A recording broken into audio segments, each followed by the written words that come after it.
यं लब्ध्वा च परं लाभं मन्यते नाधिकं ततः यस्मिन् स्थितो न दुःखेन गुरुणापि विचाल्यते। प्रिय दर्शकों नमस्कार, एक बार फिर से उपस्थित हूँ आप सबके सामने सोमवार के बाद मंगलवार के कार्यक्रम में। कल मैंने बताया था भूमि दोष के बारे में, आज चर्चा करने वाला हूँ दैविक दोष के बारे में।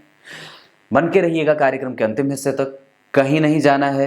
शुरू से लेकर के कार्यक्रम को अंतिम हिस्से तक प्रत्येक दिन देखा करिए। शुरू करते हैं आज का कार्यक्रम। कार्यक्रम के आरंभ में बोले गए श्लोक का अर्थ भी बताने वाला हूं।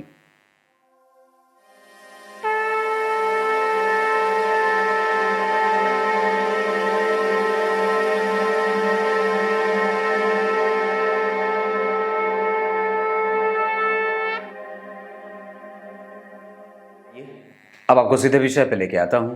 बात यहां से शुरू होगी और बात बड़ी गंभीर है। आपने कभी गौर किया हो, जब कभी आप किसी को बोल देते हो कि मेरी ये मुराद पूरी हो जाएगी या मेरी ये मन्नत पूरी हो जाएगी तो मैं ये काम करूं, और कई बार जो है वो आप उसको पूरा नहीं करते हो। कई बार जो है आपके कुल देवता जो हैं वो नाराज हो जाते हैं। आपके घर में या फिर परिवार में या पूर्वज कभी कोई संत बन गया हो और आप उसको भूल बैठे हों। इस हफ्ते में इसी तरीके के कार्यक्रम लाने वाला हूं।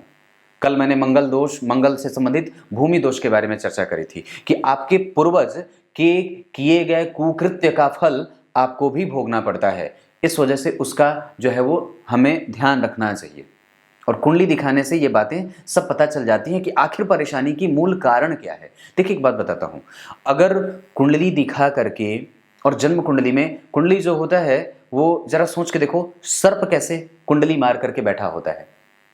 सर्प कुंडली मार करके बैठा होता है। ठीक उसी तरीके से हमारी पत्री भी होती है। आप जरा गौर करो, पत्री कैसी होती है? लंबी होती है, जिसको मोड़ मोड़ करके इतनी छोटी ऐसे इतनी मोटी बना ली जाती है। ठीक वही कुंडली है। सर्प की कुंडली की भांति हमारे भी जीवन में कुंडली के वैसे ही योगदान होते हैं, जिस तरह से सर्प कुंडली मार करके बैठा होता है और अपने फण से अपनी सुरक्षा करता है। ठीक उसी तरीके से हमारी दशाएं हमें ये बताती हैं कि कैसी स्थिति होने वाली है। इधर उधर की बात छोड़ते हैं, सीधे मुद्दे की बात करते हैं। यहां दैविक दोष के बारे में अगर मैं चर्चा कर रहा था तो ये कैसे उत्पन्न होता है।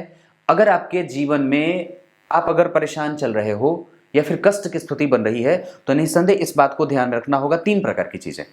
आपके घर में या तो आपके कुल देवता की पूजा नहीं हो रही है, या तो आपने उनका दाना पानी बंद कर रखा है, जो पूर्वज हैं आप उनका नाम नहीं लेते हो, या तो उन्हें भोग राग नहीं लगाते हो, या तो पूजा घर में जहां उनका स्थान है वहीं पे उनके लिए भी जगह बना रखा है, या फिर कोई अलग जगह नहीं बनाया है।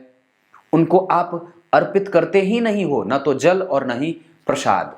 और साथ ही साथ अगर आपने कोई मन्नत मांगी थी जो पूरी नहीं की है, इस वजह से परेशान चल रहे हो, या फिर आपके पीछे पूर्वजों में से कोई संत बना, साधु बना, और उसको आप याद नहीं कर रहे हो, जिसके कारण ये दैविक दोषों की उत्पत्ति के कारण बनते हैं। इस वजह से व्यक्ति जो है वो परेशान रहता है। इसको कुंडली से कैसे पहचानेंगे कि मेरी कुंडली में ऐसे दोष उत्पन्न हो रहे हैं? तो उसको पहचानने का सीधा सा तरीका है। कैसे बताता हूं। चाहे कुंडली किसी भी लग्न की हो, अगर गुरु शत्रु की राशि में बैठे हैं या नीच के होकर के बैठे हैं तो ये दैविक दोष का प्रभाव दिखाने लगते हैं।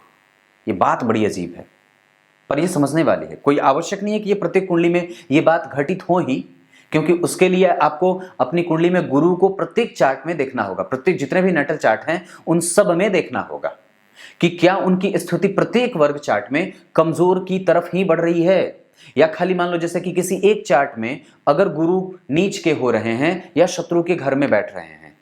लेकिन अगर वो प्रत्येक चार्ट, जैसे लग्न चार्ट में, D9 चार्ट में, D10 चार्ट में, D7 चार्ट में, D24 चार्ट में, D16 चार्ट में, D60 चार्ट में, जितने भी वर्ग चार्ट बने हैं क्रमशः, अगर उन सब में गुरु की स्थिति कमजोर दिखाई जा रही है या दिखने को बन रही है तो निस्संदेह ये दैविक दोष उत्पन्न करता है।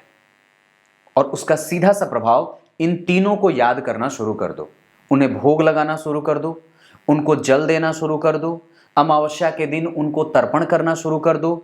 और तर्पण कैसे? तो जन्म कुंडली के आधार पर अगर पितृदोष की स्थिति बनती हो तो वो ठीक है, अन्यथा आप प्रत्येक दिन कम से कम अपने पितरों के निमित्त जल दान किया करो। प्रत्येक दिन सूर्य को अर्घ देने के बाद अपने पितरों को जल, इसके लिए अलग मैं एक कार्यक्रम बना दूंगा। मतलब कहने का है कि आप जब भी पूजा कर रहे हो तो जितने भी आपके पूर्वज हैं उन सबको बस याद कर लिया करो, उन्हें प्रणाम कर लिया करो। देखो, एक बात मैंने कार्यक्रम में भी कही थी कि हो सकता है कि आप किसी देवता के बीज मंत्र का जप कर रहे हो या किसी दैविक मंत्र का जप कर रहे हो तो उसका प्रभाव 2 महीने बाद आए, लेकिन अगर कुल देवता की पूजा अगर आपने करनी शुरू करी है तो वो तुरंत प्रभाव में उत्पन्न हो जाता है और तुरंत उसका प्रभाव मांगने लगते हैं वो, और तुरंत अपनी उपस्थिति भी दिखाने लगते हैं। ये तुरंत आपको आभास होने लगेगा क्योंकि वो वायु है। अगर वो परेशान है तो निसंदेह अपनी गति खोजेगा और अपनी स्थिति को खोजेगा। आप जरा सोच के देखो, जब पेट में गैस बने तो क्या करे, वो बाहर निकलने के लिए जगह ढूंढता है। तो ऐसी स्थिति जन्म कुंडली में बनती है। ठीक इसी स्थिति को आप जरा समझ के देखो कि अगर कुंडली में दैविक दोष की उत्पत्ति हो रही है तो निसंदेह घर में कलह हो, घर में कलह का वातावरण बनता रहे, घर में खर्च की अधिकता बनती रहे, आदि व्याधि में पैसे जाते रहें और मन चिंतित व्यथित या परेशान सा रहता है, दवाइयों पे खर्च ज़्यादा जाते हों, कोई ना कोई बीमार हमेशा रहता हो। इसका मतलब है कि आपके पूर्वज जो दैवीय स्वरूप धारण कर चुके हैं वो अभी परेशान कर रहे हैं, या हो सकता है कि वो परेशानी में हैं। इसका मतलब है कि उनको अन्न और पानी या अन्न और जल नहीं मिल रहा है। हमें उनको भी अर्घ देना चाहिए, हमें उनके नाम पे तर्पण और श्राद्ध जरूर करना चाहिए। इस वजह से ये बात मैं बता रहा था। तो पहचानना कैसे है? अगर जन्म कुंडली के प्रत्येक वर्ग चार्ट में गुरु की स्थिति शत्रु राशि में या फिर नीचता की स्थिति को प्राप्त कर रहे हो तो निसंदेह ये दैविक दोष का कारण बनता है, जिसके कारण देव गुरु बृहस्पति जिन जिन चीजों के कारक होते हो, चाहे धन के हों, चाहे वो व्यक्ति के मानसिक शांति के हों, चाहे वो सुख के हों, चाहे पुत्र सुख के हों, चाहे संतान को लेकर के कष्ट चाहे किसी भी तरीके से बन रही हो ये बात, तो गुरु के कमजोर होने से वो चीजें बनती हैं। लाभ कमजोर हो, नुकसान ज्यादा हो, भाग्य का लाभ न मिल रहा हो, भाग्य का सहयोग हमेशा अंतिम में जाकर के बात बिगड़ जाती हो, कोई ना कोई समस्या आए दिन बनी ही रह रही है, इसको समझने के लिए जरूर ही कुंडली का अध्ययन आवश्यक हो जाता है। और आप इसको आसानी से समझ सकते हो कि आपकी कुंडली में गुरु की स्थिति कैसी है, वो नीच के हैं, शत्रु के घर में बैठे हैं, प्रत्येक वर्ग चार्ट में उनकी स्थिति कैसी है। बस यही बताने आया था, बता दिया। इस बात को समझने की आवश्यकता है। अब कार्यक्रम के आरंभ में बोले गए श्लोक का अर्थ बता देता हूं। गीता जी के 6 अध्याय के 22वें श्लोक में भगवान ने बड़ी गंभीर बात कह दी है। क्या कह दी है? मुझे प्राप्त हो जाने के बाद कुछ भी प्राप्त होना शेष नहीं रह जाए, वही लाभ मैं हूं। अब सोच के देखो, आप जिस लाभ के पीछे भाग रहे हो या मैं जिस लाभ के पीछे भाग रहा हूं वो कौन सा लाभ है? अब इस पे ना तो मैं बहुत ज़्यादा बोलने की स्थिति में हूं, क्योंकि मैं भी तो कुछ लाभ लेने के लिए ही यहां बैठा हूं और आप भी किसी लाभ से प्रेरित होकर के ही मुझे देख रहे हो। दुनिया लाभ की मारी है और वो जो लाभ की मार होती है बस वो इस बात पे निर्भर करती है कि किसको कितनी गंभीर पड़ी है।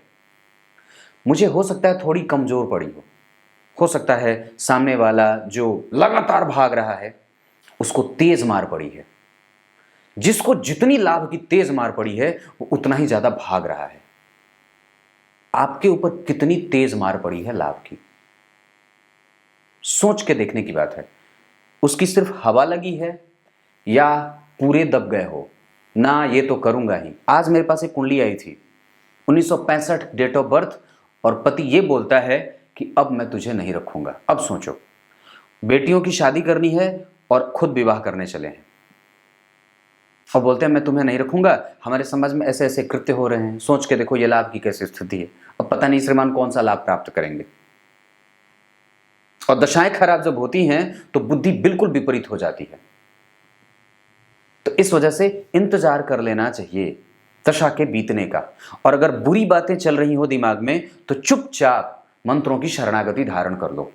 आज मेरे पास एक जातिका की भी कुंडली आई थी, बड़ी परेशान। राहु के उपाय बताए तो करने से मना करे, और जो उपाय बताया वो करने से मना किया। पहले ही दिन उपाय में कमजोरी, तो पता चल पंडित जी से किए नहीं।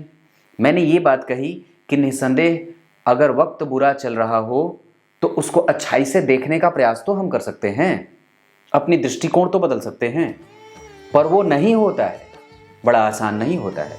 तो उसके लिए हमें मंत्रों की शरणागति धारण कर लेनी चाहिए। खुद को बिठाइए जबरदस्ती, फिर देखिए उसका प्रभाव। कुछ इसी तरीके से आज के कार्यक्रम का समापन करते हैं। लाभ की मार तेज नहीं पड़नी चाहिए, कमजोर वाली ठीक ठाक है। तब तक के लिए बहुत बहुत नमस्कार।